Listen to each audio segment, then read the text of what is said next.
LLMs are trained on a lot of very, very bad code, and people and LLMs, agents, we need structure to our code. We need React, frameworks like React to structure the code, and LLMs do a lot better with that structure, and Tailwind brings that structure. Hello, everyone, and welcome to the Modern Web Podcast. I'm your host, Rob Ocel, VP of Innovation at This.Labs, joined by some of my favorite people and co-hosts. First of all, we have Adam Rackis, Senior Software Engineer at Shopify. Adam, how are you doing? I'm doing great. How are you doing? I'm doing wonderful. We also have Danny Thompson, the Director of Technology at This.Labs. Danny, how are you doing? Amazing as always. Super excited to be here and happy to be talking with our guest today. Yes, and very happy to be joined by Coston Perkins, who is the engineering lead at This.Labs. Coston, how are you doing today? I'm doing great. Great to be here. Yeah, thanks for being here as well. Yeah, we got some exciting things that we're going to be talking about today, but I feel like, for our podcast, a place to get started is maybe like a little bit of AI corner. I feel like, there's just no way to avoid this, keeping up with what's going on and what are some of the sort of events of the week. So I just thought maybe we would start out and just go around and see what people have had their eyes on. I'll start with something a little bit funny. I saw a tweet go out today where people are mapping out which of the agents is the best at playing Pokemon. So for anybody old enough and nerdy enough to remember back when Twitch played Pokemon, they revived this for AI agents play Pokemon, and they've had different agents going to see how far into the game that they can make it. And I believe it's Claude 3.7, I think, is the furthest. It's like roughly a third of the way through the game. It's kind of funny, though. It shows you each of the models and like how many operations it took them to get to certain milestones. And a couple of the agents like never got out of the first town before they just finally gave up. So that was sort of my interesting thing. It's like, of all the important benchmarks, I'm going to be watching with every new model release on their Pokemon benchmark scores. So I don't know. How about you all? What's caught your This is the eyes content I sign up for. Yes, I'm keeping the there. people informed with what you need to know on AI to be successful in your career. If he can't help me in catching them all, I don't know if it's good for the workplace. That's right. Yeah, exactly right. We need our more video game MCPs coming out soon to allow AI to play more games. Yes, this is the future I dreamt of. How about you all? Anything that's caught your eyes, things that you're paying attention to this week? I've been neck deep in utilizing AI agents, specifically Roo Code and with Claude, just in my daily work activities. It's kind of a new process for me, and I feel like I can relate to a lot of other folks that are, leveraging these tools right now. I've been learning the ins and outs and like what's going to work for me as the agent pairs with me in my regular coding process. So I've transformed my process from working with Copilot to help me with, like individual functions and these sorts of things to full-on vibe coding with Roo Code and just telling it what I want, letting it, develop, huge solutions and having to learn the hard way of like, I'm going to have to debug this. I'm going to have to, understand the right way to communicate with Roo Code, so I'm not wasting so much time, working on terrible code. It's been a huge learning process.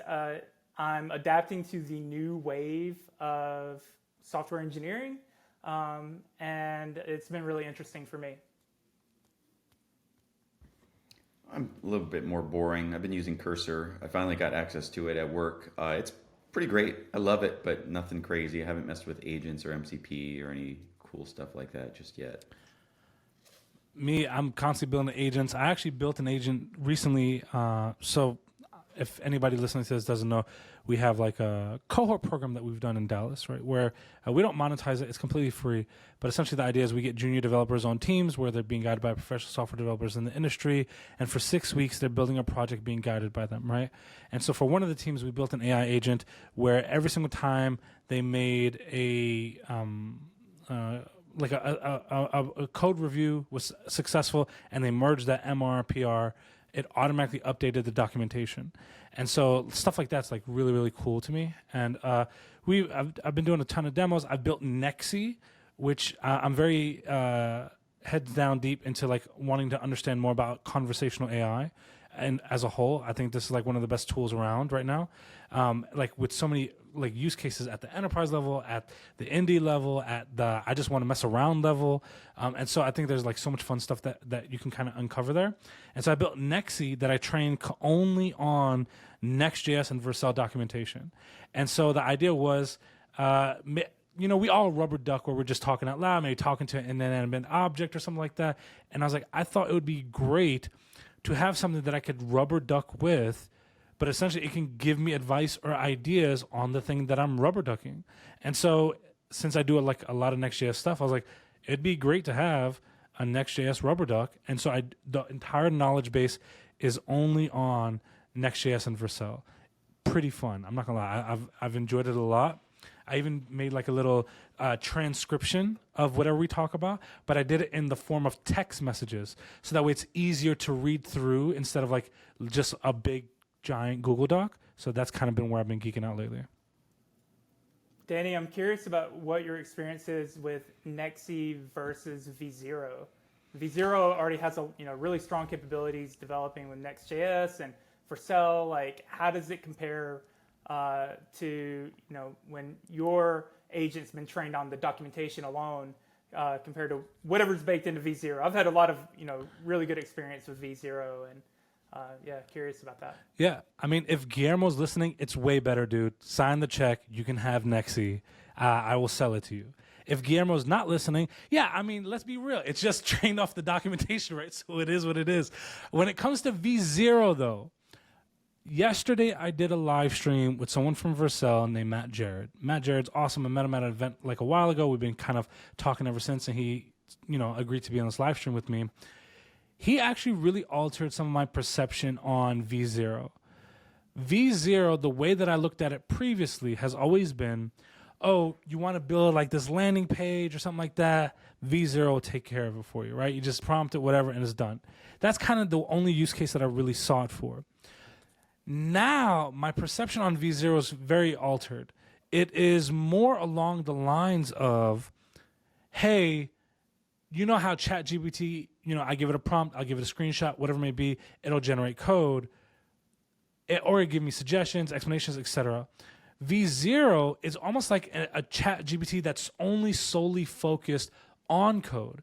And so now I can give it a prompt, I can give it a component, I can give it some kind of information, even screenshots, and it will open almost like an editing interface that I can now write code in, toggle in, and straight up deploy to Vercel.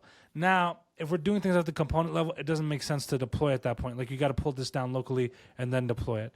But that totally changed my understanding mentally of the use case of how I could utilize this. Because now for me, it seems like it's a more Vercel Next.js code-focused tool that I can prompt and iterate and actually live code in to get fixed the way that I want to see. It's almost like, I'm a big fan of Claude. Claude, a lot of the times where you prompt it for coding, it'll open up like a preview mode, right? Especially if it's like a front-end related task. This is very similar in that respect because there is a preview mode, but as I'm editing, I can see the edits in real time on their browser side. So to me, that was really, really interesting. And so I could totally see 10,000 more use cases, not just at the iteration level, but like at the enterprise level of how I could even utilize this. I've really been impressed with V0. I've only barely scratched the surface of it, but it is really great. Like if you have zero like artistic ability and you have trouble just visualizing what a good UI or UX should look like, you can just prompt it and get something really, really good that you can iterate on yourself. And what's even cooler, since front end has kind of consolidated on Shad, CN, and Tailwind, like even if you're working on Svelte, you can just take the Shad, CN, and Tailwind output from V0 and just paste it into Svelte, and it is not a lot of work to get the React stuff converted over to Svelte. It is really, really exciting. Svelte also has their own V0, but I mean, no offense to the person who made it, but it's not even in the same universe as Vercel's version. I have no idea who made it. I mean, no disrespect to that person, but V0 is really, really, really impressive. And I've only messed with the free tier. Like, I'm sure once you pay, get it integrated with GitHub, I'm sure you can do some really cool stuff with it. I will say that V0 has done a really, really good job of providing, a framework for development with expected output. They're going to utilize ShadCN for the component library, Next.js conventions for developing your application. And you can take that output and transform it to whatever you need for the project that you're working on. Or you can just go full throttle Next.js, ShadCN, and develop really beautiful UIs, which I've had a lot of great experience with. What's cool is I'm sure it'll integrate with Next, but you can just ask it for a UI and it'll just give you the React and Tailwind and Shad. So if you're not using Next, it'll still put out good UIs for you. So I really love how wide a use case range it satisfies. Indeed. I love Tailwind a lot more than the average person, but probably not as much as the average Tailwind supporter.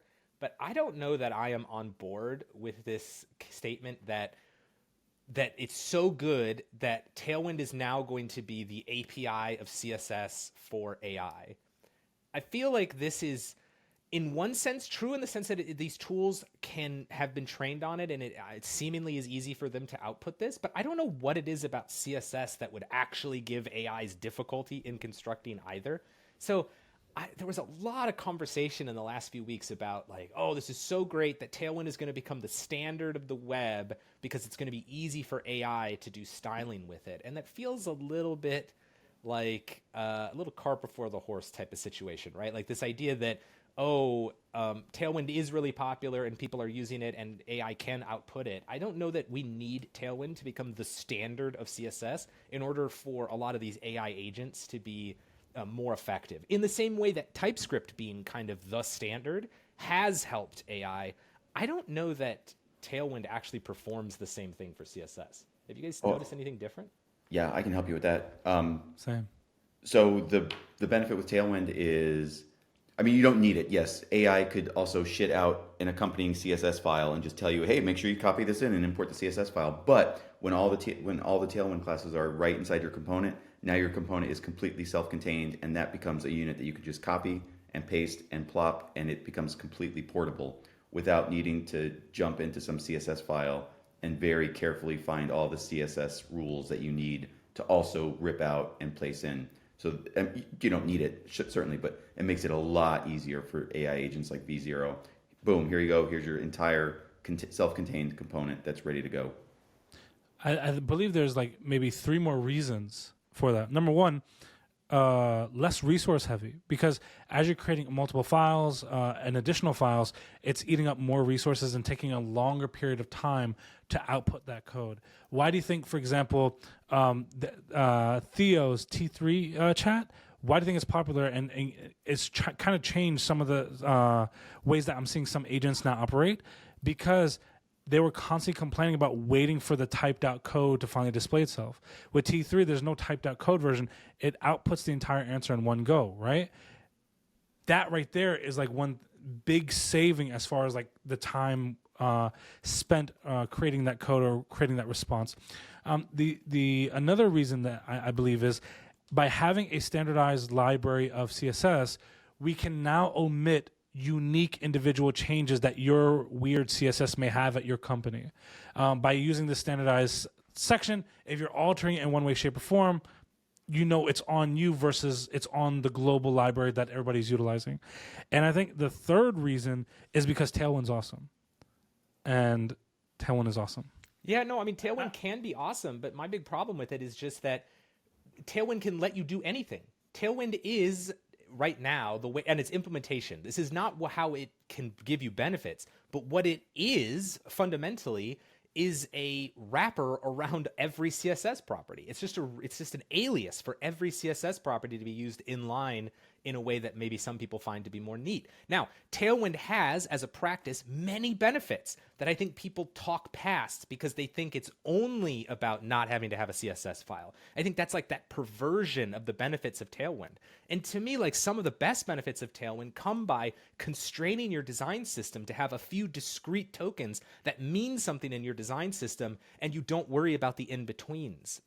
Wherever you can, wherever that's possible. And I just feel like AI is going to be able to put out the nastiest looking Tailwind that uses all the properties that let you get pixel perfect designs because Tailwind tokens will let you do that.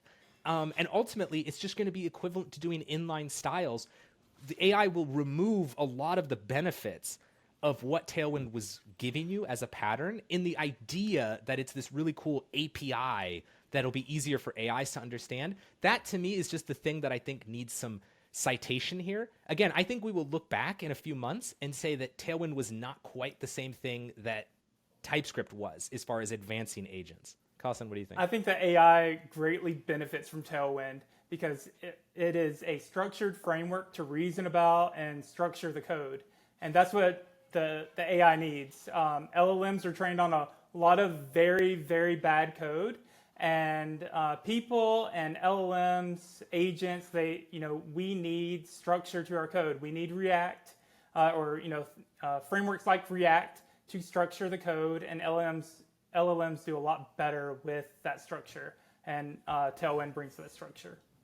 So Tailwind will let you do one of the many, like Rob said, it puts you in like a pit of success where by default you have gap 1, gap 2, gap 3, and that's however many rems, and yeah, you can bust out of that and do pixel perfect gap dash square bracket 3 pixels to do something stupid. But AI agents are not going to do that unless you are very specifically asking them to. Like by default, they're going to jump into that pit of success and stick with just the standard Tailwind tokens. So it's kind of a soft constraint, but it's a soft constraint AI is going to lazily use unless you force it to not. So I think Rob's analysis was right, but I don't think it's a problem for the AI agents. They're not going to be doing dirty stuff unless you force them to. And if you force them to, you could have done it yourself anyway with raw CSS. But we've seen a lot of dirty stuff. We've seen a lot of dirty stuff come through LLMs. At least I have. I've had my agents dump a bunch of really, really bad, unrelated code, and it's because it's what it's been trained on. The LLMs are trained on a lot of really bad, dirty, nasty code, and that's what we're trying to get away from. I'll pivot here because I think that'll be fun to see. I think we should revisit this in a couple months and see if attitudes have changed at all.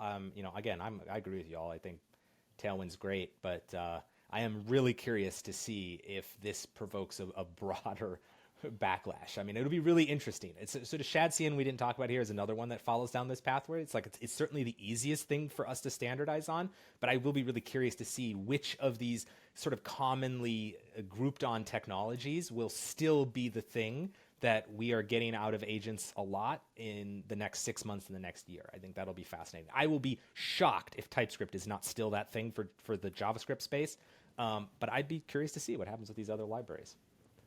It's funny because I've talked about this before.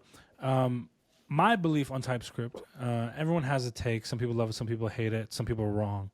But I think TypeScript is essentially going to be the ES6 of the modern day developer in the JavaScript world. I just see it more adoption at a higher level, especially from an organizational standpoint. And regardless of opinions at that point, if a company has a paycheck with your name on it, you're going to end up using that thing. And so I just see higher and higher levels of adoption for the static typing. Some people may dislike that, but from an employability standpoint, if that was one of my goals, especially in today's market, it might be something that I'm considering at a much heavier level than previously. Yeah, it's game over. Like static typing 1, that was already like no serious person was saying otherwise. And now it also turns out that LLMs benefit from static typing. And then, oh, by the way, there's only one static typing option. Flow was abandoned years ago. Clojure script is long since forgotten about. The other one that Jordan Walke made, what was that? Someone help me out. Reason ML. That was a very clever idea, long since forgotten about. TypeScript 1, it's just over. Yeah. All right. Well, another thing that was sort of in the news recently that I think was really interesting to react to was the Shopify memo. Did y'all see this? Sort of Shopify leaked a memo, and then it was officially released afterwards, sort of saying how AI usage is now a baseline expectation at Shopify, and that people that are not learning how to use AI tools and not using them, and teams that are not using these tools on their projects to participate in rapid prototyping are just simply not going to be a part of Shopify for much longer. I think that was not meant to be a threat so much as just a well, it's not a threat, it's a promise that basically these other teams are going to be putting out so much more work at a higher quality that there just won't be space for people that aren't doing that.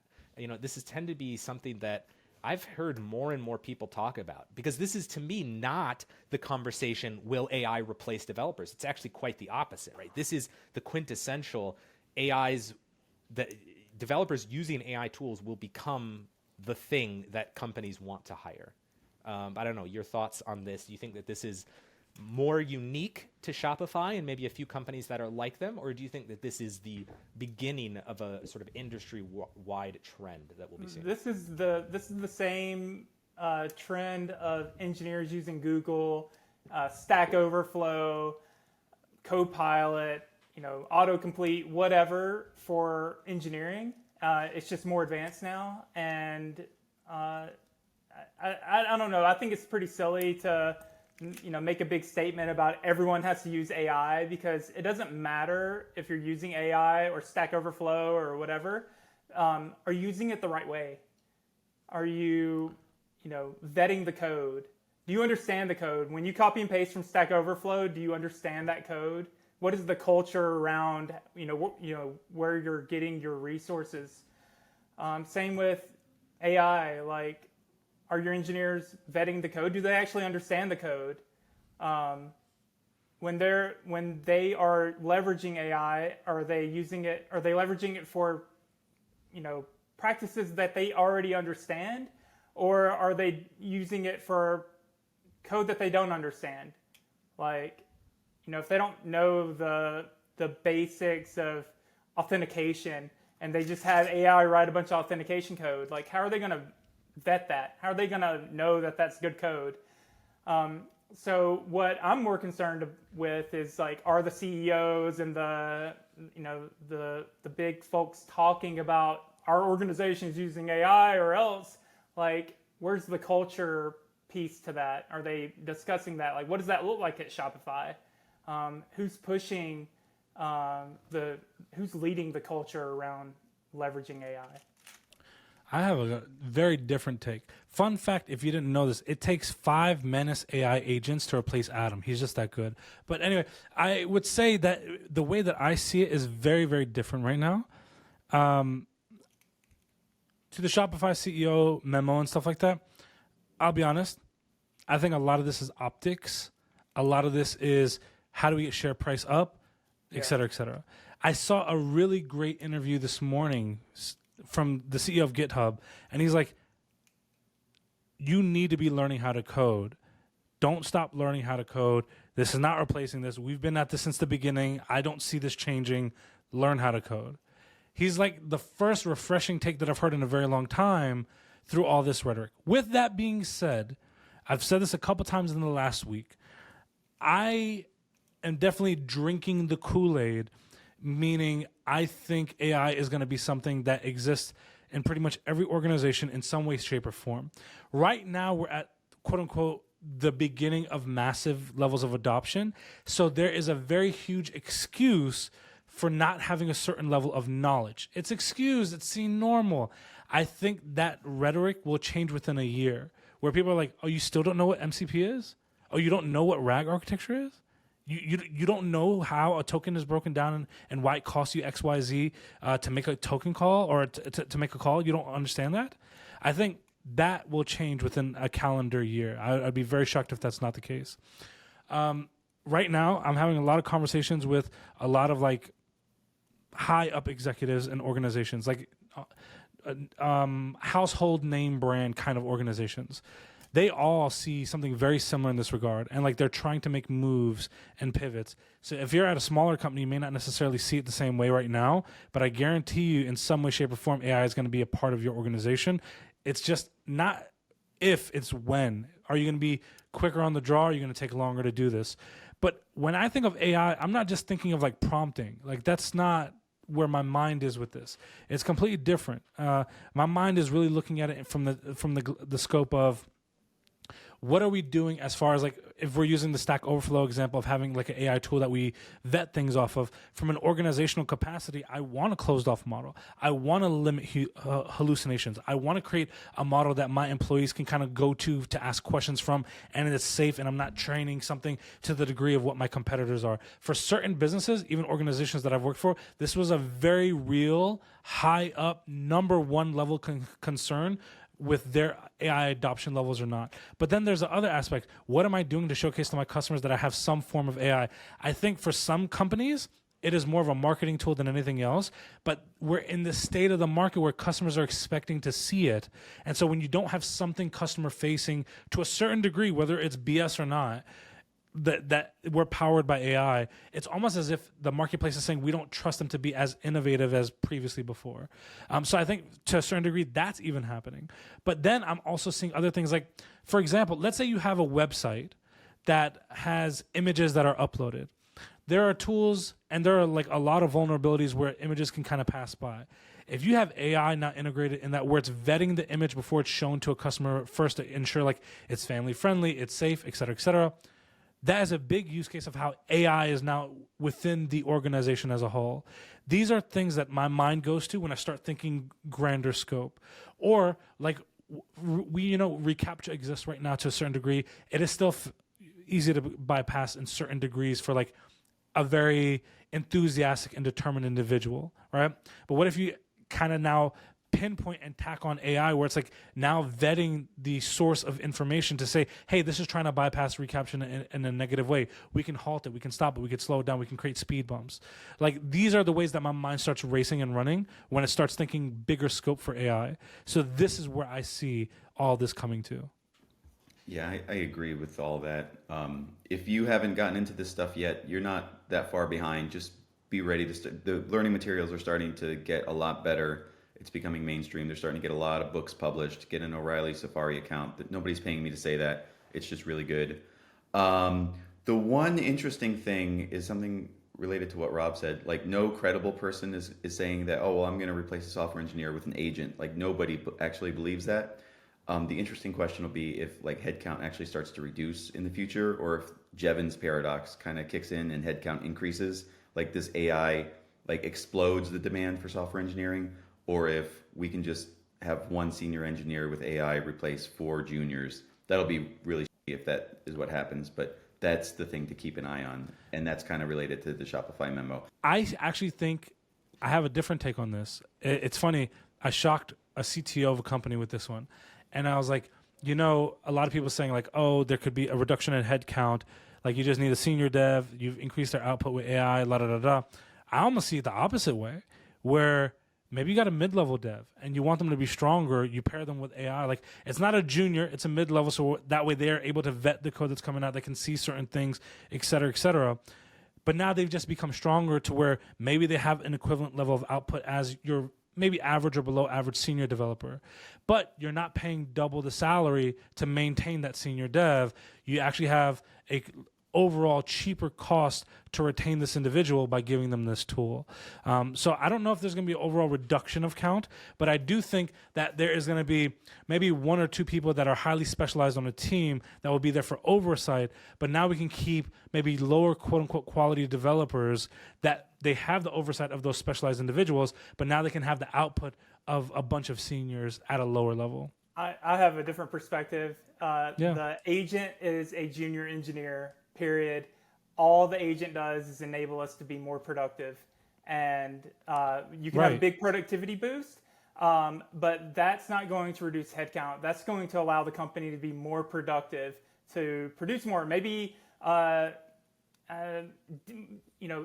decentralize more services that you're consuming, because now you can just develop them, especially if you have strong engineers. You don't need to buy everything anymore because you can just develop a lot of things that you need on your own, and be more productive. That's the way I see it. Right. But so productivity needs to have a number put on it. Productivity needs to have a number put on it. And the reason why I say that is because the numbers we're seeing from the first people to actually release statistics on this are not modest.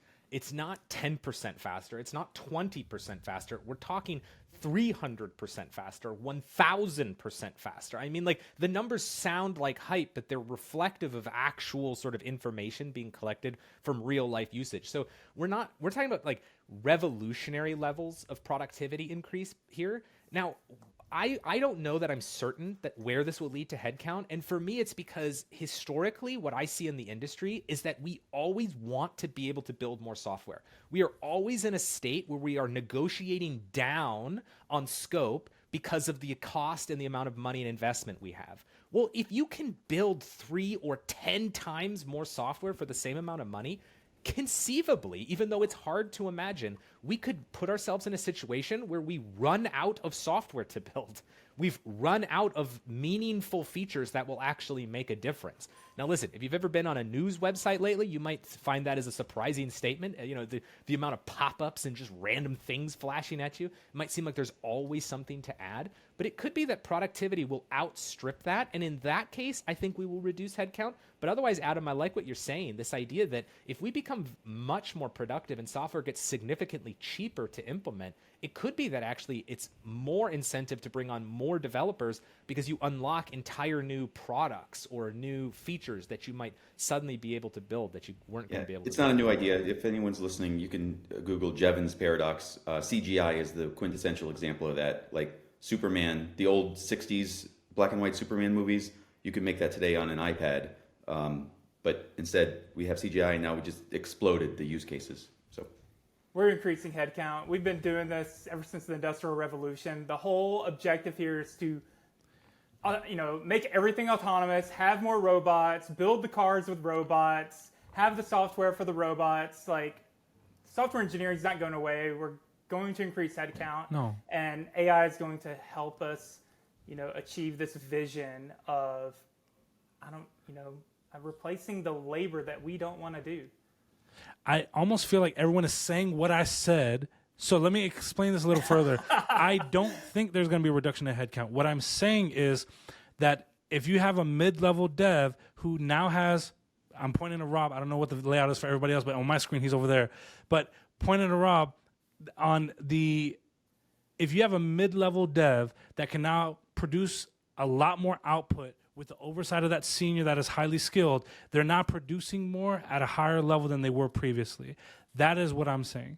And so I'm not saying that there's a reduction in headcount, like they're firing all the seniors from mid-level devs, because eventually that mid-level dev is going to become senior. But what I am saying is, if I was looking at cost per team, and I was looking at, hey, we've got several seniors here, we've got a couple juniors. Let's throw in some mid-level devs, give them AI instead of hiring extra seniors.